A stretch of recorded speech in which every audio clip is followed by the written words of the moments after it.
جمال الوجود بذكر الإله وتصفو الحياة بنور هدى.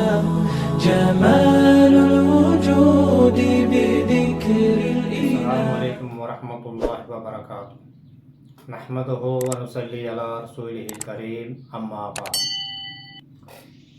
آزاد کرنا.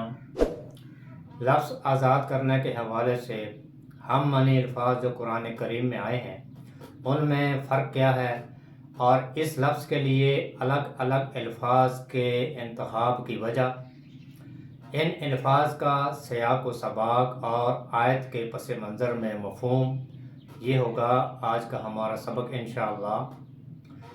تو لفظ آزاد کرنے کے حوالے سے قرآن کریم میں جو الفاظ آئے ہیں ان میں سے ایک لفظ ہے تحریر. خا را را، یہ اس کا روٹ ورڈ ہے. ہر کہتے ہیں حرارت کو، گرمی کو، اور اسی روٹ ورڈ کے ساتھ پھر حریر ہے، باریک ریشم کا کپڑا، اور اسی روٹ ورڈ کے ساتھ حر ہے. حر یعنی آزاد مرد یا عورت، اور اس کی ضد عبد ہے یعنی باندی یا غلام. تو تحریراً باندی یا غلام کو آزاد کر دینا. اسی روٹ ورڈ کے ساتھ پھر تحریر بھی ہے، انسان کے اپنے اندر کے خیالات کو ذہن کی قید سے آزاد کر دینا تحریر کہلاتا ہے. یعنی خیالات کو ایک کاغذ پر لکھ کر ان کو آزاد کر دینا، لکھ دینا، یہ تحریر کہلاتا ہے. تو التحریراً غلام یا باندی کو آزاد کر دینا، اور تحریر دل کے اندر کے خیالات کو ایک صفحہ پر لکھ کر آزاد کر دینا تحریر کہلاتا ہے. لفظ آزاد کرنے کے حوالے سے قرآن کریم میں ایک اور لفظ بھی آیا ہے، اور وہ ہے طلاق. یہ لفظ کی شکل تو بدلی ہے لیکن مفہوم اس کا بھی وہی ہے، آزاد کرنا. تو لام کا، یہ اس کا روٹ ورڈ ہے طلقہ. طلقہ کا مطلب ہے آزاد ہو گیا. اور الطالقہ کہتے ہیں وہ اونٹنی جسے آزاد چھوڑ دیا جائے کہ وہ جہاں سے جی چاہے کھائے پیے. تو اسی حوالے سے پھر اس لفظ میں دو معنی پائے جاتے ہیں. پہلا معنی ہے کسی ذی حیات کو بندھن سے آزاد کر دینا، اور دوسرا معنی ہے روانہ کرنا یعنی رخصت کرنا. تاہم یہ ضروری نہیں کہ دونوں باتیں ایک ساتھ پائی جائے، جیسا کہ ارشاد باری تعالیٰ ہے الطلاق مرتان، طلاق دو بار ہے. تو ایک یا دو بار کی طلاق میں نکاح کے بندھن سے تو آزاد کر دینا ہوتا ہے، لیکن اس میں رخصت کرنا نہیں ہوتا. اور رخصت کرنا اس صورت میں ہوتا ہے جب 3 طلاقیں واقع ہو جائیں. تو طلاق کا مطلب، طلاق کے مفہوم میں پھر دو چیزیں ہیں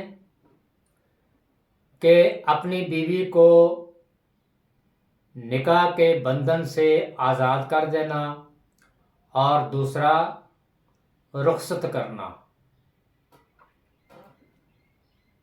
اسی لفظ آزاد کرنے کے حوالے سے قرآن کریم میں ایک تیسرا لفظ بھی ہے تسریح. یہ بھی لفظ کی شکل بدلی ہے، لیکن مفہوم کے حوالے سے اس کا معنی بھی آزاد کرنا ہے۔ سین را ہا یہ اس کا روٹ ورڈ ہے۔ سراہا، سراہا کہتے ہیں جانوروں کو صبح کے وقت چراگاہ میں چرنے کے لیے کھلا چھوڑ دینا، یعنی آزاد کر کے پھر کھلا چھوڑ دینا۔ یہ دو معنی اس میں پائے جاتے ہیں۔ تسریح سے مراد قید نکاح یعنی طلاق دے کر آزاد کر دینا اور پھر رخصت کر دینا۔ گویا قید نکاح یعنی تیسری طلاق دینے کے بعد بھلے طریقے سے آسانی اور سہولت کو مد نظر رکھ کر رخصت کرنا مراد ہوتا ہے۔ تو تسریح میں قید نکاح سے آزاد کرنا یعنی نکاح کے بندھن سے آزاد کر دینا، اور پھر آزاد کرنے کے بعد بھلے طریقے سے معروف طریقے سے رخصت کرنا شامل ہوتا ہے۔